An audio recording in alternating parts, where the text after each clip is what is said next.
বর্তমান যুগে জোর যার মূলক তার, আপনি যত কিছু বলেন না কেন, আমেরিকা এবং ইসরায়েল তারা হচ্ছে ওয়ার্ল্ডের গডফাদার এখন বর্তমানে। কিচ্ছু করার নেই, কিচ্ছু করতে পারবেনও না। আপনি যতই আন্দোলন করেন, যতই কিছু করেন। গতকালকে দেখলাম বাংলাদেশে যে ইনকিলাব মঞ্চ আছে মাথা মোটা গুলা, এরা জাতিসংঘের কাছে বিচার দিতেছে।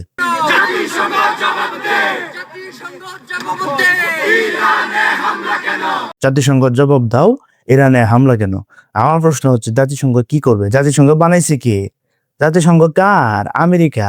এই যে আমি যে কথা বলতেছি আপনাদের সাথে ফেসবুক এবং ইউটিউবে, এটা কার তৈরি? আমেরিকার তৈরি। কিচ্ছু করার নাই। মানে আমরা এমন ভাবে ফাঁসাই গেছি, আপনাকে ধরতে ওদের 2 মিনিটও লাগবে না।